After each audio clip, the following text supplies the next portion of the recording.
Umat Tuhan yang terkasih, apa kabarnya hari ini? Kiranya kita semua diberikan kekuatan dan kesehatan.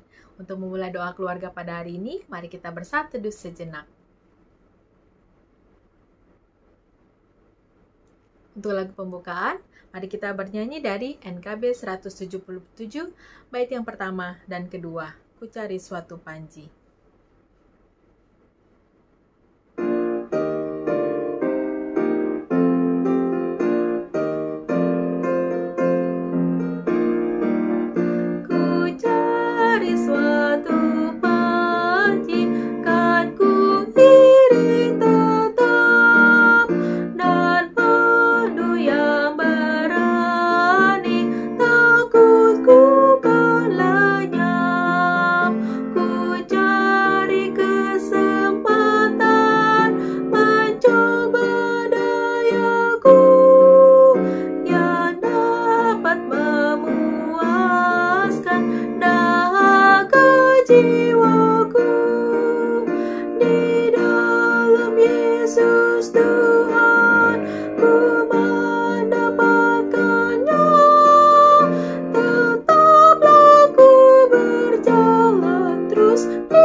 Umat Tuhan yang terkasih, mari kita bersatu di dalam doa.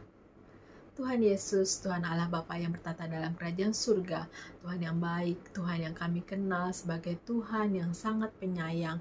Ya Tuhan, terima kasih untuk hari-hari ini ya Tuhan, kalau Kau selalu menyertai kami di dalam keseharian kami, di dalam pekerjaan kami, di dalam segala aktivitas kami. Kami saat ini ingin duduk diam mendengarkan firman-Mu melalui doa keluarga, Tuhan yang mau pimpin hamba-Mu yang akan menyampaikan firman, Pak Dwi Basuki ya Bapa, dan juga Tuhan yang mau pimpin semua alat-alat media yang akan dipergunakan di dalam menyelenggarakan doa keluarga ini, kiranya bisa berlangsung dengan baik dan kami semua bisa mendengarkan firman-Mu dengan baik. Terima kasih ya Tuhan, kami mau serahkan doa ini ke dalam tangan penyertaan Tuhan. Hanya di dalam nama Tuhan Yesus kami berdoa dan mengucap syukur. Amin.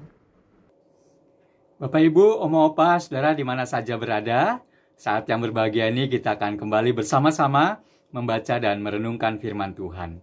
Bagian Alkitab yang akan kita baca dari Roma pasal 12 ayat yang pertama sampai dengan ayat yang kedua. Roma pasal 12 ayat yang pertama sampai dengan ayat yang kedua. Saya akan bacakan buat kita semua. Karena itu saudara-saudara, demi kemurahan Allah aku menasehatkan kamu, supaya kamu mempersembahkan tubuhmu sebagai persembahan yang hidup, yang kudus dan yang berkenan kepada Allah.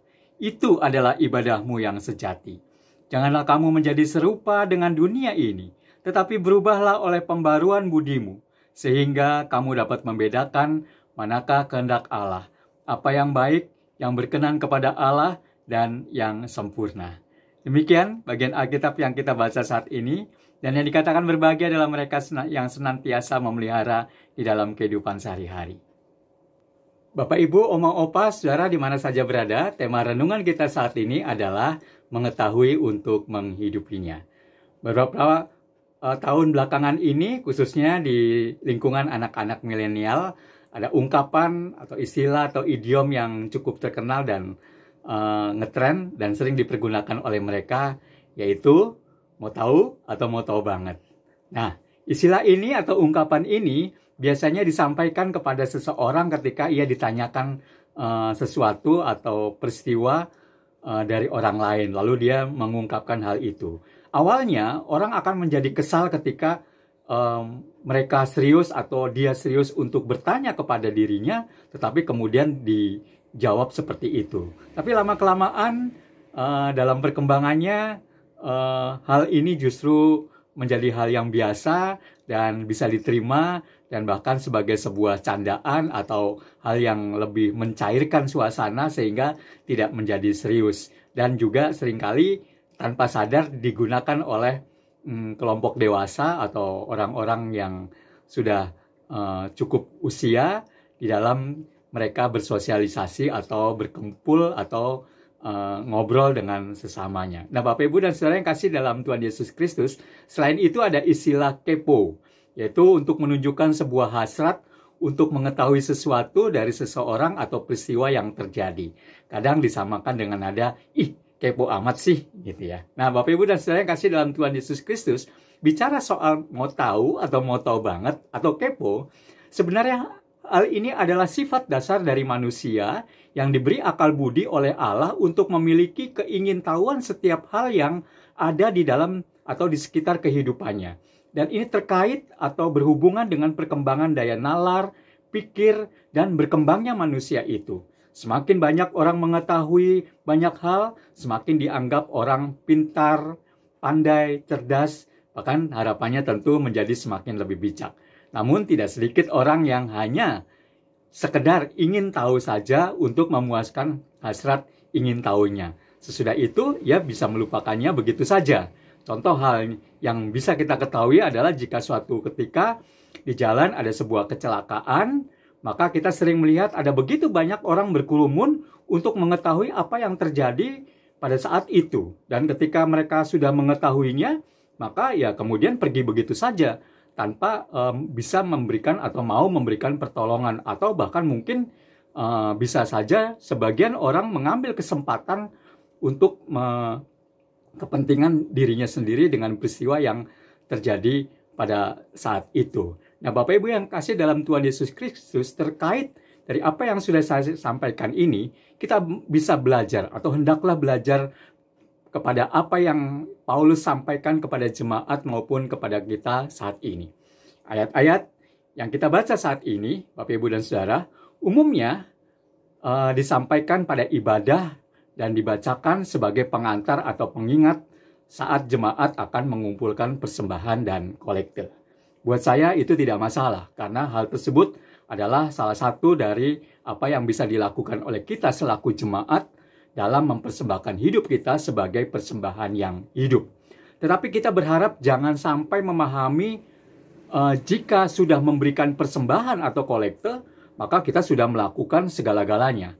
Jika diperhatikan dengan seksama, di dalam ayat-ayat ini sebelumnya Paulus telah memberitahukan sesuatu hal kepada jemaat, yaitu di pasal 11 ayat 25 sampai 36 kalau kita nanti punya kesempatan untuk membacanya.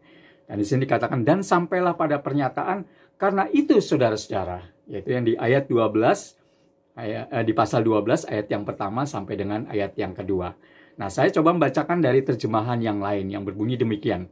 Dengan mata yang terbuka lebar memandang kepada kemurahan Allah, aku meminta kepada kalian, saudara-saudaraku, sebagai tindakan nyata dari ibadah yang berakal budi, untuk mempersembahkan kepadanya tubuhmu sebagai persembahan yang hidup, yang dikuduskan baginya dan yang berkenan kepadanya.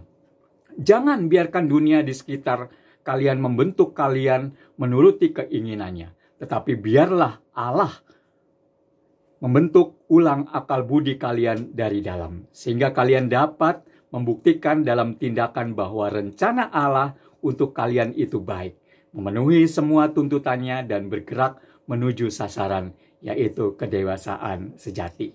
Nah, Bapak Ibu dan Saudara yang kasih dalam Tuhan Yesus Kristus, Paulus memiliki pengenalan yang hidup akan karakter Allah, karya Kristus, natur dari jalan-jalan Allah dan kuasa Roh Kudus yang berdiam di dalam hati orang percaya.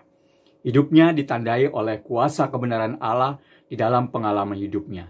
Karenanya, mengapa seruan-seruannya sering menegaskan, seandainya kau tahu dan mengerti, maka kehidupanmu akan menjadi sangat berbeda. Dengan kalimat yang lain, orang-orang Kristen, gunakanlah akal budimu, persembahkanlah tubuhmu kepada Tuhan sebagai tindakan nyata dari ibadah yang berakal budi. Biarlah Allah membentuk ulang akal budi kalian dari dalam. Kita akan bisa menanggapinya dan terbukti berbuah di dalam kehidupan Kristen. Hanya jika mata kita terbuka lebar memandang kemurahan Allah dan kita hidup lebih sempurna bagi Kristus. Nah, dari hal ini kita bisa memahami bahwa kita tidak harus sekedar tahu atau mengetahui. Bahkan mungkin, saya yakin kita semua juga sudah tahu bahwa Allah di dalam Kristus adalah penuh kemurahan. Dan kemurahannya telah nyata dalam kehidupan kita. Tetapi kita sering hanya sampai pada batas tahu atau mengetahuinya. Atau mungkin paling banter sampai memahaminya. Namun apa yang kita baca saat ini, firman Tuhan mengatakan menginginkan kita mau dan bisa lebih dari itu. Yaitu apa? Yaitu mempersembahkan tubuhmu. Tubuh yang hidup, yang bergerak, yang berkarya dan menghasilkan berkat bagi orang lain. Bukan tubuh yang sudah tidak berdaya. Tubuh yang tidak bisa melakukan apa-apa. Tetapi tubuh yang masih aktif, yang masih bisa digerakkan, yang masih bisa berdaya guna. Bahkan ketika bisa digerakkan sedikit pun, itu pun juga jika seandainya mampu, maka lakukanlah itu untuk kemuliaan Allah. Memberikan tubuh kita, artinya memberikan seluruh keberadaan kita. Dan firman Tuhan yang kita dengar, baik saat ini maupun kapanpun, atau dalam kesempatan-kesempatan yang lain, mari kita hidupkan firman itu. Bukan hanya sekedar mengetahuinya, tetapi menjadikan berkat. Menjadikan kita yakin dan percaya bahwa Tuhan ingin kita mempersembahkan seluruh tubuh dan keberadaan kita. Tubuh yang hidup, tubuh yang berkarya, yang menghasilkan berkat bagi orang lain. Dan inilah bukti. Ketika kita mempersembahkan tubuh kita, kita memuliakan Dia. Kita menghidupi apa yang kita ketahui. Kita mengetahui untuk kemudian menghidupinya menjadi saluran berkat. Kiranya Tuhan memberkati kita semua dan memampukan Bapak, Ibu, Saudara, Oma, Opa, juga saya. Amin.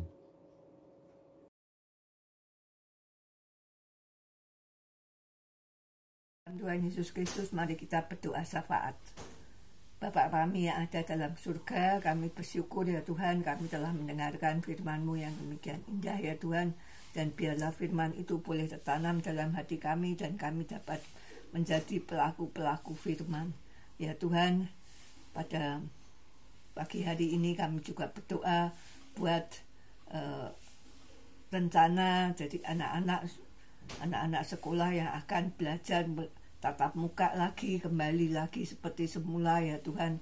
Kiranya Tuhan juga yang akan menyertai mereka ya Tuhan. Tolonglah ya Tuhan anak-anak itu supaya mereka dapat belajar menyesuaikan diri, meskipun sekarang peraturannya dirubah, hanya sebagian saja yang boleh masuk ke dalam sekolah, tapi ya ke dalam kelas ya Tuhan. Tapi kiranya Tuhan sendiri yang akan menyertai mereka dalam menyesuaikan diri untuk bisa belajar tatap muka dengan gurunya ya Tuhan. Kami berdoa juga bagi guru-guru ya Tuhan yang juga harus menyediakan waktu yang berlebih untuk dapat tatap muka dengan anak-anak ya Tuhan, karena tidak kapasitas tempat duduknya tidak 100% boleh diduduki, hanya 50%.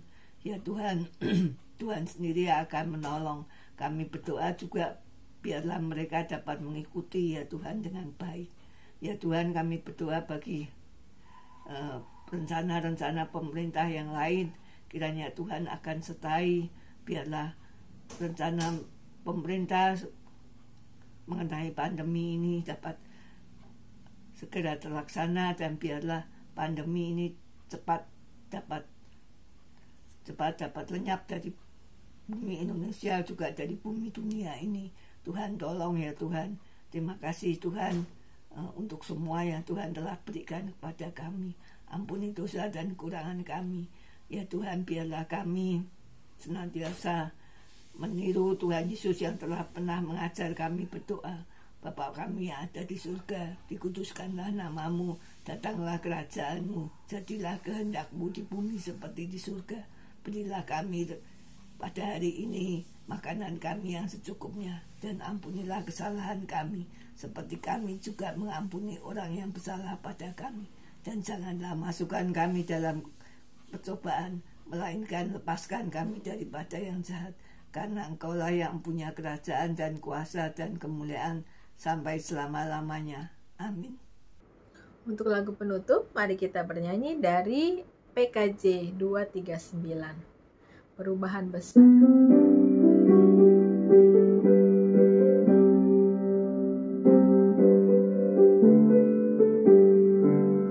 Perubahan besar di kehidupanku sejak Yesus di hatiku, di jiwaku bersinar terang yang cerah sejak Yesus di hatiku, sejak Yesus di hatiku, sejak Yesus di hatiku, jiwaku bergemar bagai ombak besar sejak Yesus di hatiku.